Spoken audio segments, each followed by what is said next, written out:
We are set to go, and I got to tell you, with the Open, Joe, I don't know if you've seen it yet, but you will see it when this is streaming. It's called the Mehalshick Files. Has a really sort of like, I don't want to say Starsky and Hutch type intro. That was a show back in the '70s, but it's pretty cool. And I give our producer and promotion a lot of credit because I've covered my career basically has been law enforcement, police and crime, investigative reporting, and again, like the commercial says. I'm not a doctor, but I play one on TV. So I'm not a police investigator, but I have learned a lot from observing and reporting the good, the bad, and the ugly. And you have been in the trenches investigating all these crimes, from federal to mafia. Check out our podcast on the mob and NEPA. You're going to get that's really fascinating stuff. But we're talking about another crime, human trafficking. And you've been in the trenches, and you got involved in this and started with driving force between with the Northeastern PA Human Trafficking Task Force. For those who are just joining us, what is that task force all about? That task force, and let me just say in return for what you just said, we kid each other a lot, but I don't know anybody in this market or any market, and I've worked in Washington and around the country, that has consistently produced the kind of journalism focused in law enforcement and courts and criminal than you have. Thank you, Joe. In addition to being an anchor, in addition to being an investigative reporter. Thank you. And it's a credit to you and to the station. Thank you, Joe. Coming from you, I really appreciate that because Yes, I think a lot of people, if they knew the behind the scenes, not just with me, but our reporters and all of our team, we live here, it's our community, we care about the community, and hopefully we can't wave a magic wand, just like you guys can't wave a magic wand and make crime go away, but we try and do our part for getting that key information out there, like with these podcasts, that hopefully makes a difference. So we're hoping, but thank you, Joe. You were saying before about what's this task force? Again, at the beginning of this podcast, we talked about it, but let's just renew, or what is this task force all about? There's a task force, the broader task force is called the Northeast PA Task Force Against Human Trafficking. Actually started by a guy named Tom Mosca out of his church. And then the Victims Resource Center under the leadership of Suzanne Beck, local people embracing an issue, creating an effort which is now grown and of which I'm proud to be on the board and chairing all the law enforcement activity.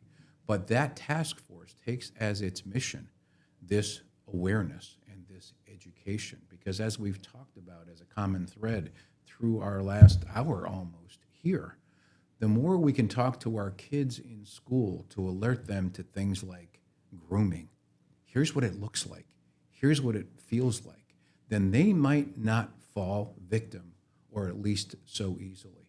The more we can talk to our teachers and our school professionals spend more time with our children than parents do in the course of a day. Right. The more we can educate the parents, the more we can educate all of the professional cohorts that we talked about, the nurses, so if you come in the ER, you can detect something, law enforcement, people in community organizations, and people always recoil when I say that you can mix church and state.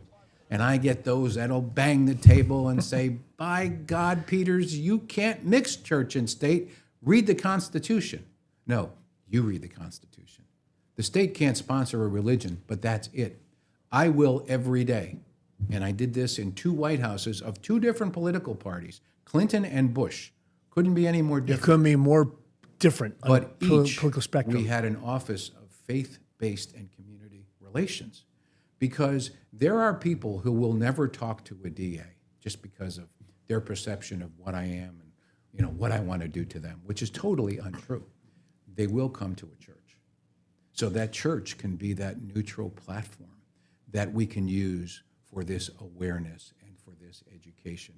Because somebody who's maybe dealing with addiction is going to know people who are involved in this human trafficking arena, not because they're bad people, someone struggling with a substance use disorder, but just because they're meeting with people in places where it's more likely that they're going to come across this. they can help us too as part of their own recovery. What can the average person, I say average, what can anyone do? You're talking about there's a tip line. You talk about see something, say something, and maybe at that moment, maybe as you're watching this program, saying, I'm going to get involved. And then, human nature is, well, maybe it's not that big of a deal. Right? I'm kind of busy. I don't think that's anything in my neighborhood. That's nothing with that kid down the street or that strange activity at the house. I'm not going to worry about that. But there are things they can do that can help out, that they're not really injecting themselves personally into a situation. What can they do? They can pick up the phone and they can dial 888-292-1919. If you could put it on the chyron on the screen so that they can have that handy. If you have it handy, you're more likely to use it. Or you can just text or email tips@pa.gov. Tips@pa.gov. Send a message there. It'll get routed to the right people, and an investigation will begin. And maybe you will end up saving someone from being victimized or further victimized in human trafficking. Just to go back to the school perspective, and you're right, and it's been like this for generations, for hundreds of years. Our kids, and I remember it as we were kids also at one time, believe it or not, you spend your waking hours, 8, 9 hours a day in that classroom, in that school, mingling with teachers, professionals, fellow classmates, so many eyeballs, so many ears, so many conversations. I would think that is probably one of the places where something like this, human trafficking, can be picked up. Maybe not that kid per se, but maybe they're talking about something happening with their cousin or their nephew or their neighbor. And I think in that environment, that's where making that institution aware, the professionals, and I know they are, that could make the difference of saving a life or preventing this kind of thing. Who better to detect a change in behavior in a child than a teacher or the woman or man in the cafeteria or the coach or the administrator who sees that child every day, and there's a baseline.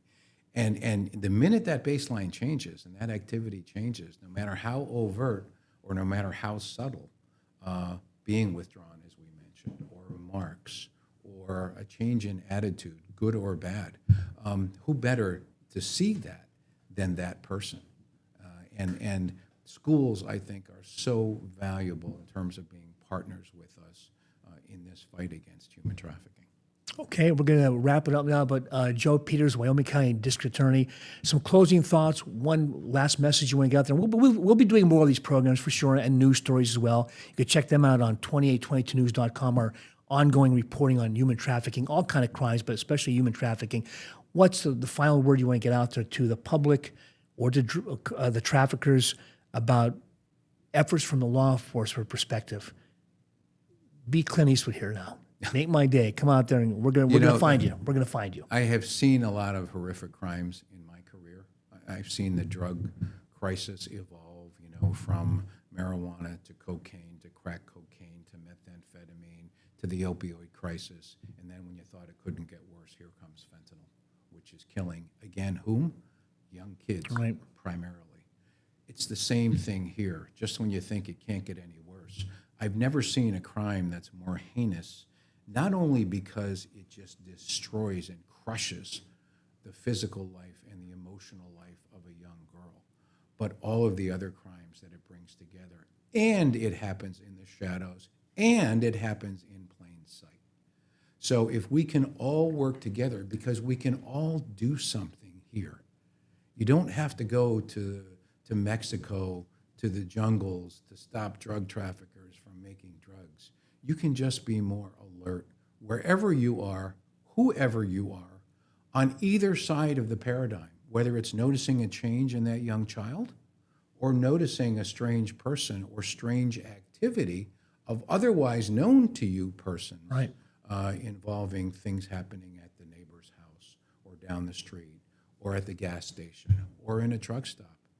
If you see something in a truck stop, you see a young girl going from truck to truck, pick up the phone, please. Make that call, send that message on the tip line, and you'll make a difference. And I'll close on this note. And, we're all in this journey together. And, years ago, people would say, well, I mind my own business. I've always thought that my own business is the welfare of my community, whether it be you or anyone else. I mean, and that's what it's all about. I think if we just keep our eyes open, ears open, you don't have to be Clint Eastwood or Batman, although you've been compared to a Dark Knight once in a while as far as your law enforcement career, because this guy's really involved in all kinds of stuff over the years, which is very impressive. But you can make that call and you can say, you know what, something just isn't right there. We all know things are out of place. You walk in your house, you know something's out of place. With your family or friends or neighbors or at your local restaurant or local hotel, say something. As simple as that. And if you don't care about helping your community, and I think we all have an obligation to do so, but even if you don't, you might be helping your own child or grandchild. Right. Be somebody's hero. Exactly. Yeah. We talk about superheroes, Joe, and there's so many real or heroes out there. And, and sports athletes and stuff and actors are called heroes. And maybe I look at the hero that's unsung hero. The guy who's making that call, or the uncle who says there's something wrong with that house. Not that you're meddling. You know what? Meddling may save a life. Be a quiet hero. Right, no doubt. Joe Peters, Wyoming County District Attorney, thank you again. We'll have you back on for other topics, I'm sure. But thank you for lending your expertise to the human trafficking, and keep up the good work. Also, you're very proactive out there in law enforcement. I appreciate your expertise helping us out, get the word out about these crimes, and in this case, human trafficking. Check out all of our other podcasts out there on the 2822 News live TV app. We have all kind of local content. Check out Mehalshick Files on our podcast app as well. Some interesting topics in there. You'll see Joe again appear, and with other topics as well. But the mob in northeastern Pennsylvania, we have UFOs, kids for cash, cold cases, all kinds of stuff out there. Try and get the word out. This is happening in our community, or what has happened, and what can we do to prevent it from happening again. Joe Peters, thank you again very much. I'm Andy Mehalshick. Be safe out there. We'll see you next time.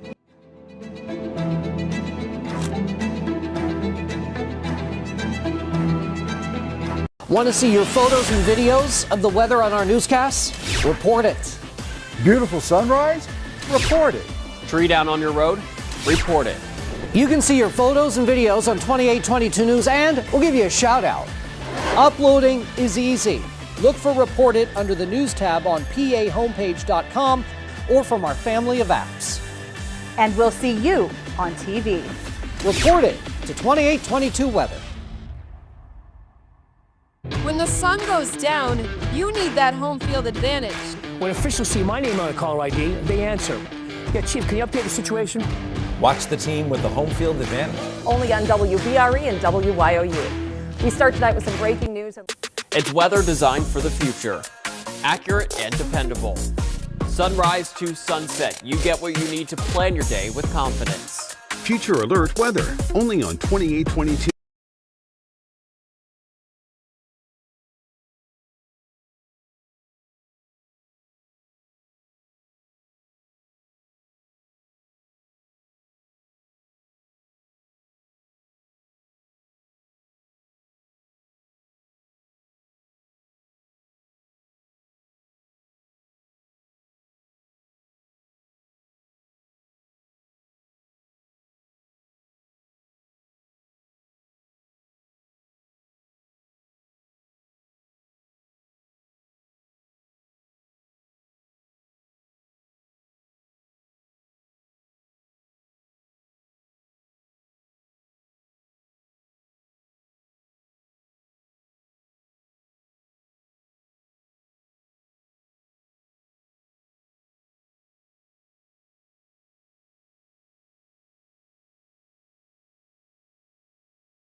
Welcome to the 2822 Now Streaming Center at the studios of 2822 News in beautiful downtown Wilkes-Barre, Luzerne County.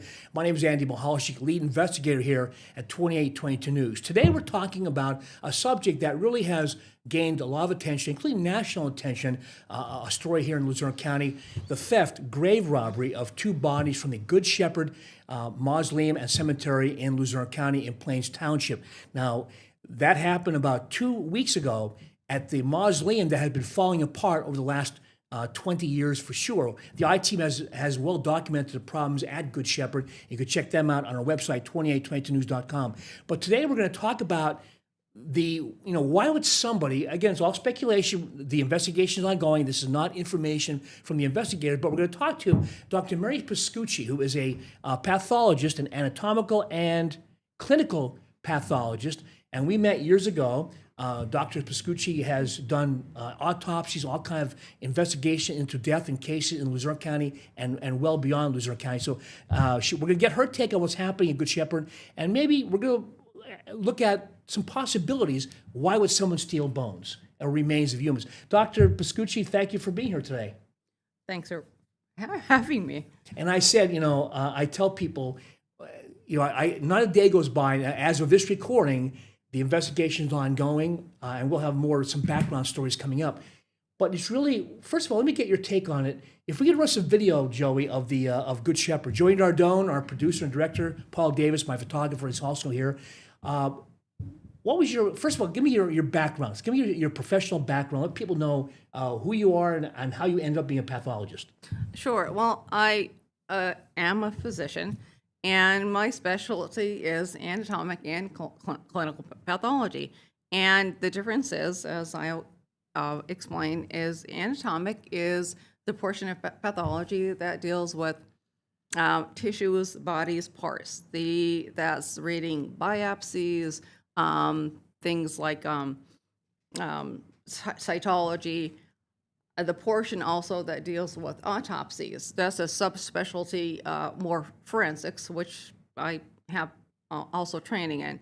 And the other portion is clinical pathology, which is more laboratory medicine. So when you're dealing with toxicology, blood work, any studies on bodily fluids, that is that portion. So it's a combination.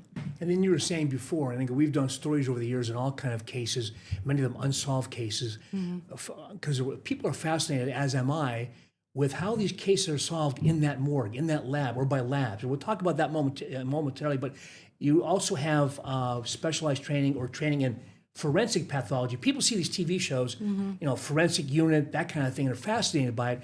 What is forensic pathology? Yeah, as I said, it's a subspecialty under anatomic, but it really combines everything in pathology, because when you're looking at an autopsy, you're looking at not only the anatomy, dissection of organs, but you're also looking at a lot of the lab work, the toxicology that goes along with it. So it's combining.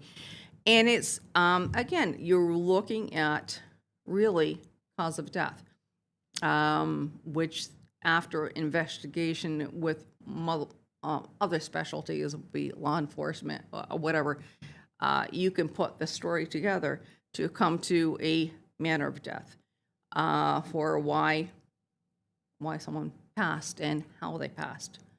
I remember, again, over the years doing different stories, and they're really, really fascinating.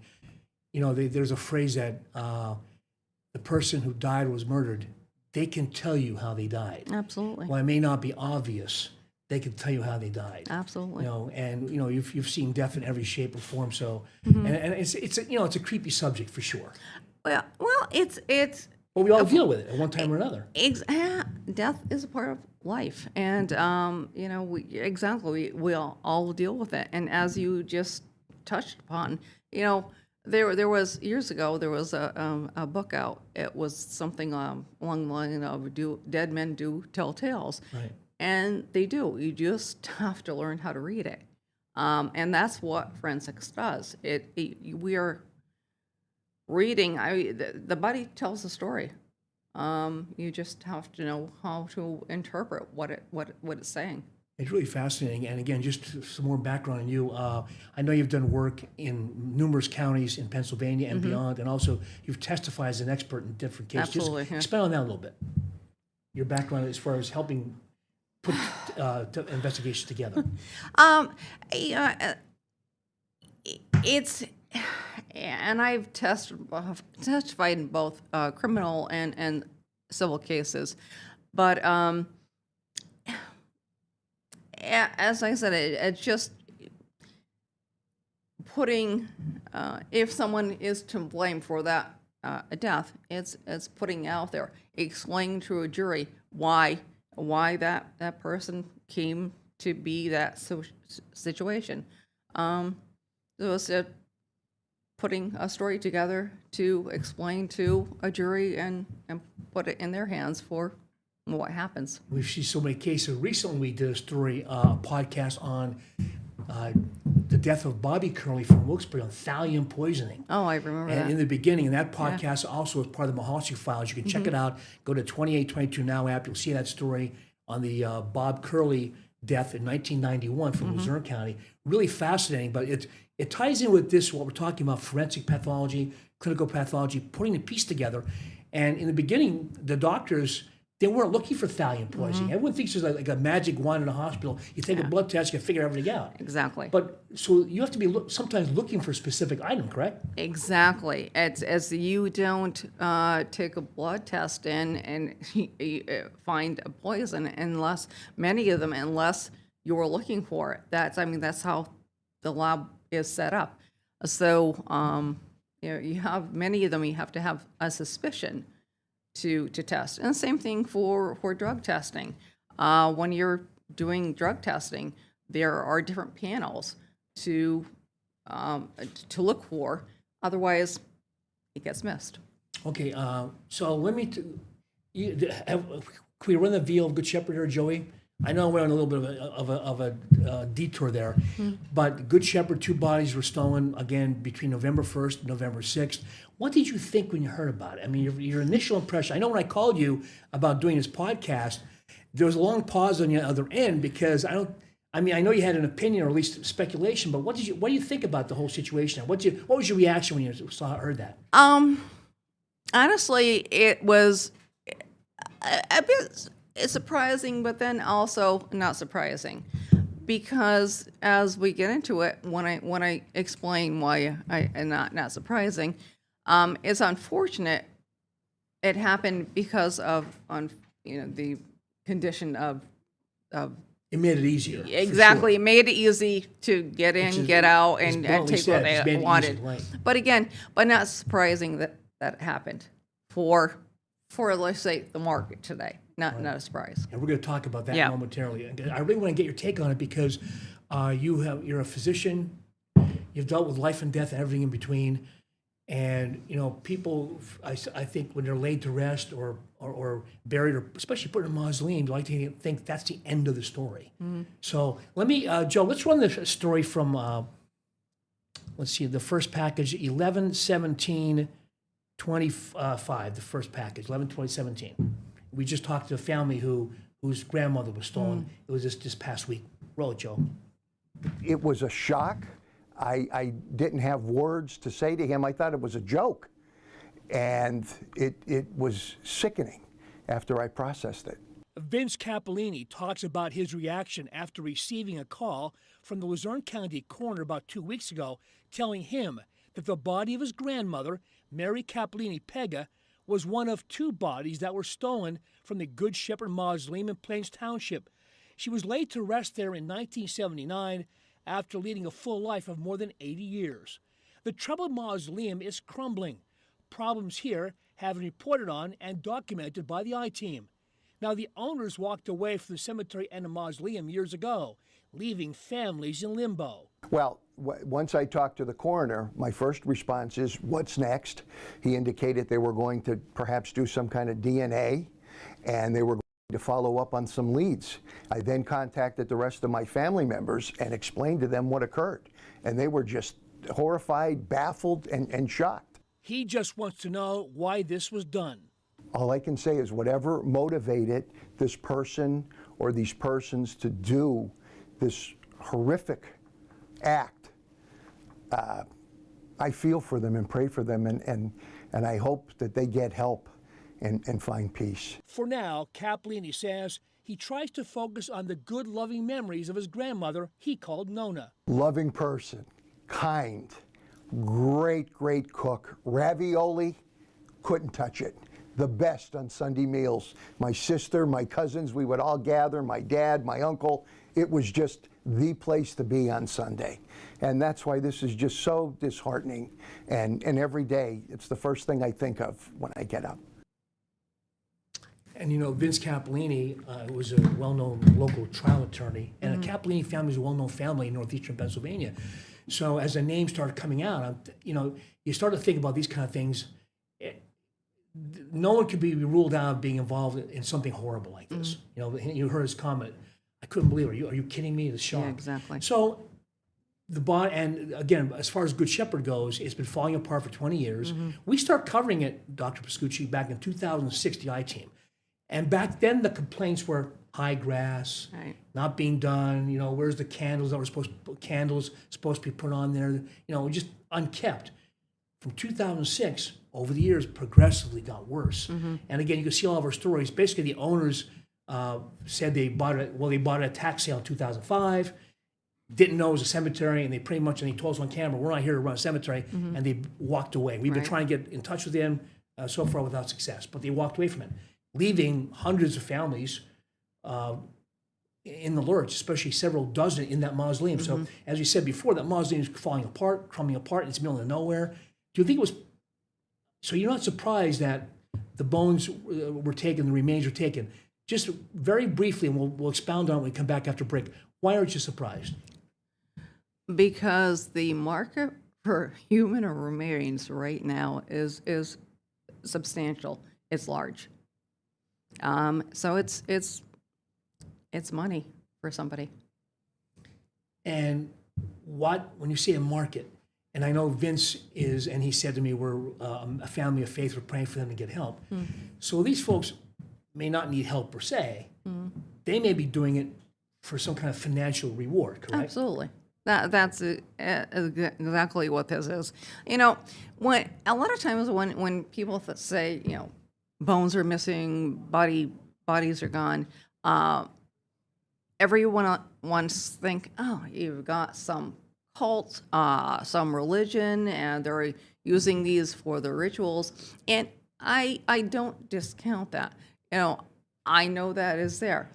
But the market for human remains, which we can get into how I know that, is huge. I am seeing on online sites everything from cremains, which are ashes from cremations, being sold. I said they're parsed out into packages, and people are buying packages of strangers' cremains, to skulls, to wet specimens, and wet specimens are. Everybody knows what skeletal remains are, so you say skull, you know, bone. Right.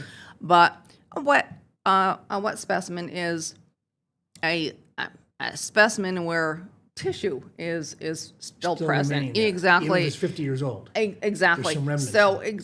So you're looking at a specimen with tissue in a glass jar, in a preservative.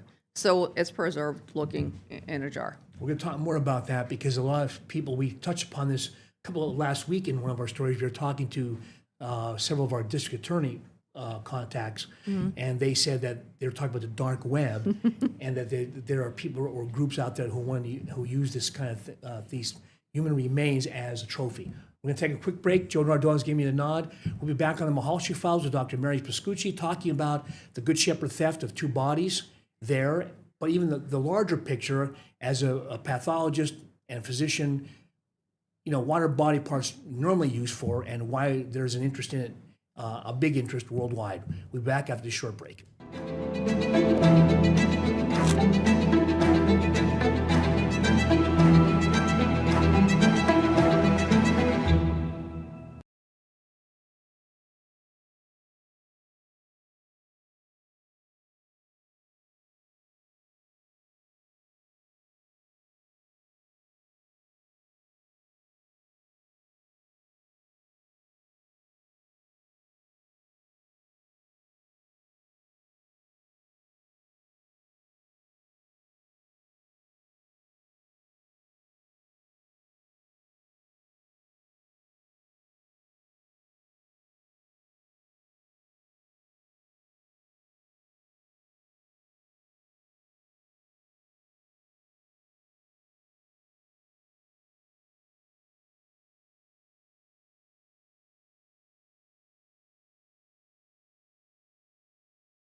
Welcome back to the Mehalshick Files on the 2822 Now app. I'm Andy Mehalshick, lead IT reporter here at 2822 News. I've been doing reporting for some 50 years, investigative reporting, really focusing on the stories, the untold stories for a good 35, 40 years.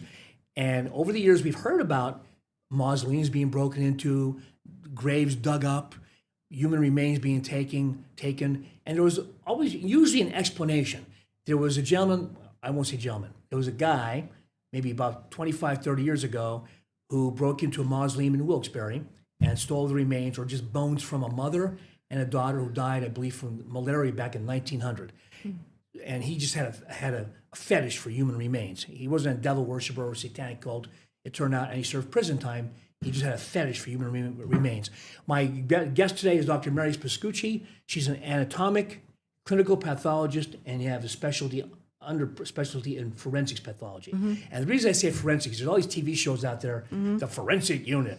People are fascinated with how crimes are solved, and the layperson looks at something and says, oh, it must be that, whatever, but how do you prove it? You're part of that team, investigative team, and like we said before, Dr. Pascucci, dead men, dead women can tell tales. Absolutely. By how they died. And just expound on that before we go to another story, package on the Good Shepherd. Expound on when you say they can tell tales. In what way, basically? Absolutely. Bodies tell the story. It takes somebody who's trained to tell that story. And that's what I've done. I'm looking for patterns. I'm looking for different changes.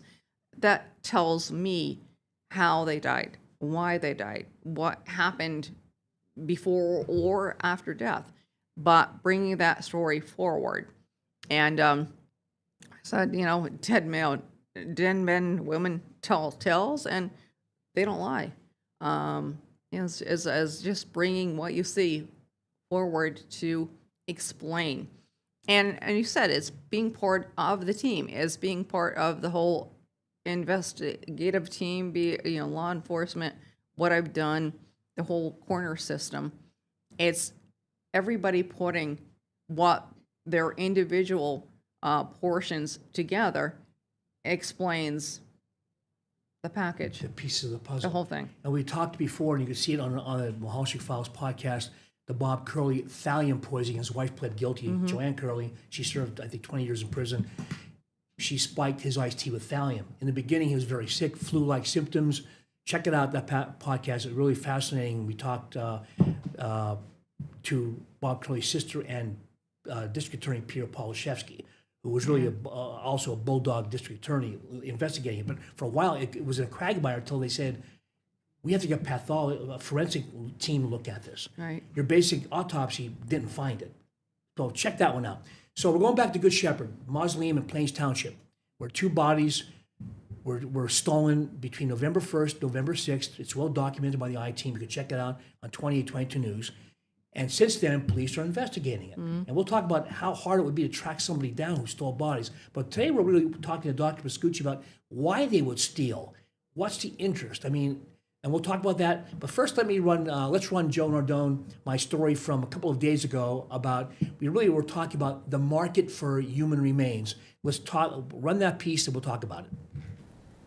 Good afternoon. We've learned that the bodies that were stolen were entombed at the Good Shepherd Mausoleum for quite some time, at least the last 10 or 15 years, and that Plains Township Police are working what they describe as several solid leads. And they're not releasing too much information at this point, if any, so as not to jeopardize the investigation, because quite frankly, only the thieves would know certain details of that crime. So at this point, we also do not know the motivation for the theft. So there has been a lot of speculation. Now, the Good Shepherd Cemetery and Mausoleum has been deteriorating for the last 2 decades. The owners walked away from the property, claiming they did not know they were buying a cemetery at a Luzerne County tax sale back in 2005. So over the years, dozens of families have been scrambling to have their remains of their loved ones removed from that mausoleum. It is falling apart, literally. The thefts of the two bodies has now created a renewed sense of urgency to find some sort of resolution to the problem. Now, Plains Township officials say their hands are tied because this is private property. I spoke today with Wyoming County District Attorney Joe Peters, who says as police investigate the motive, there is a demand for human remains, namely on the so-called dark web. There is a national and global market, Andy, for human body parts of all sorts, including remains. So as you said, let us hope that this was purely vandalism, still sad and disrespectful, but it could be part of a larger issue. Now, coming up later, we'll talk to Luzerne County DA Sam Sagandoci about the investigation, and we'll be taking a much closer look, a deeper dive into the ongoing situation at Good Shepherd on the Mehalshick Files podcast, 2822 News on the 2822 Now app tonight, streaming at 9 p.m. We have more information on how to find the app, how to download. Okay, so that was a recorded story from a couple of days ago, and it's still unsolved as far as we know. Now, we reached out to investigators, the district attorney's office, Plains Township Police, and they're keeping it close to the vest, as they say, or chest, because we understand they're working solid leads. What the leads could be, we don't know, but that's why I brought you in, because you've helped usually solve cases in recent deaths, but even later deaths. So we're not focusing on the deaths of Mrs. Pega. We already know she died back in 1979, but why would somebody, heard DA Joe Peters talk about a huge global market? Expound on that. What do you know? What are you aware of with that stuff? Sure. And that's why I said I need to take you into my world to explain what I see. You know my background, you know my interests, and you know I know you've talked about the dark web, and you don't have to go to the dark web. There are, I'm going to use a term, in a generalized term. There are oddity groups, and that generally means now items that are unique. Certainly, you're not seeing these things every day, everywhere. You're not seeing them in Walmart. Exactly. You're not buying them off Amazon. And I'm not being facetious about it, but No, exactly. The folks who have an interest in this kind of stuff, macabre as it is, they know where to go, correct? And that's exactly it. And you hit the word. It deals more on the macabre side. And a lot of it is animal parts. I've seen a lot of taxidermy, wet specimens, snakes in jars are particularly popular.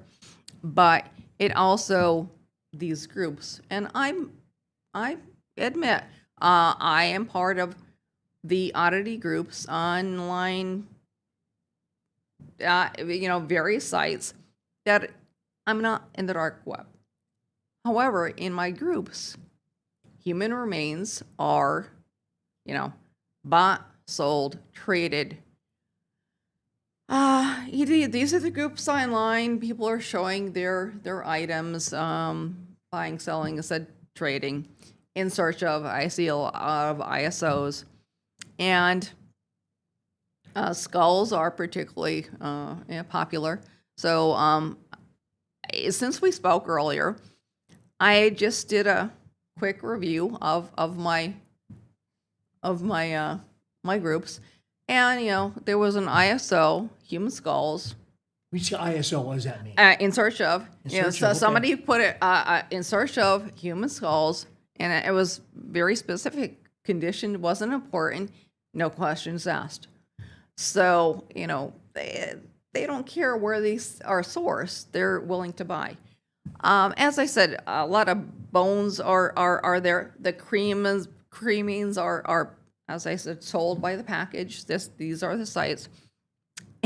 I said one of the most shocking specimens that I saw recently, probably in summer, was somebody who was selling a human head, a wet specimen, human head, in a jar, in a preservative. Not a skull. A No, with facial features and on these. Exactly. Quick question, just to interject for a second. We only have about 4 minutes left, 5 minutes left. Wouldn't that be a case of murder? I mean, No. Isn't someone policing this? And we don't know. That's a topic that's for just another it. podcast. But Yeah, how is that definitely. on the web and not law enforcement getting involved? That's, as you said, a question for another podcast. I don't know. These groups I'm part of, is anyone policing these? Highly doubtful. Is it legal for these human marines to even be bought and sold from state to state? Again, not my question to answer, but it's done. And these are the groups to go to when people are looking for these. Again, why does somebody want strangers' cremains? I don't know. Why would you want somebody's head on your shelf? I don't know. It doesn't say how this is sourced. Is this taken from a med school? Is it taken from a museum? No idea. But it's there, and you can certainly buy these. And I confessed to you earlier. I said I have a skeleton, in my office. I have a few skulls, but I've used those as not only to learn from. I've taught using those items, but why anybody else would want them, I can't answer that. We have 1 minute to go. Joan Rondon, thank you. This is such a deep topic. Macabre for sure. Absolutely. But it's out there. Yep. And I can tell you, Dr. Pascucci, when we first started covering this, our social media sites are lighting up with people saying, check out these groups, check out online. And now we have seen people arrested for selling body parts. There was a gentleman from Columbia County. I don't even use the word gentleman. He was from Columbia County. He pled guilty to selling, I believe he pled guilty. He's in process now of selling body parts for people who need kidney transplants, that kind of thing. You can understand that to a point. But with bones and remains like Good Shepherd, and we're not saying that's what they were stolen for. We don't know yet. Police investigating. Okay, we're going to wrap up now.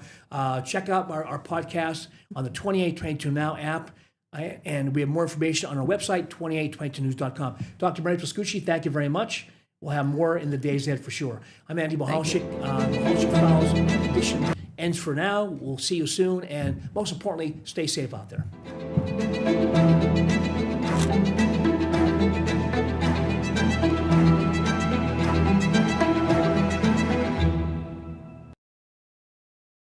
When the sun goes down, you need that home field advantage. When officials see my name on a caller ID, they answer. Yeah, Chief, can you update the situation? Watch the team with the home field advantage. Only on WBRE and WYOU. We start tonight with some breaking news. Basketball.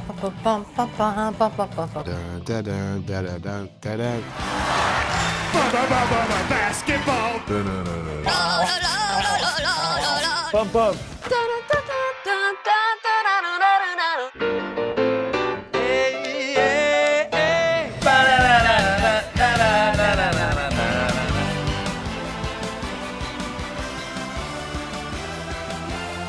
John Test still got it. It's weather designed for the future. Accurate and dependable. Sunrise to sunset, you get what you need to plan your day with confidence. Future Alert Weather, only on 2822 and 2822news.com.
Future Alert weather isn't just your forecast, it's your ultimate advantage. Accurate and dependable. You get what you need to plan your day with confidence. Future Alert weather only on 2822 and 2822news.com. Want to see your photos and videos of the weather on our newscasts? Report it.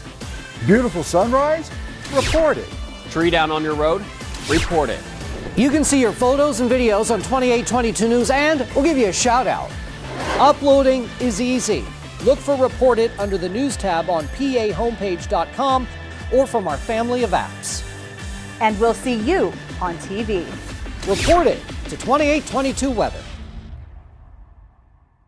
When the sun goes down, you need that home field advantage.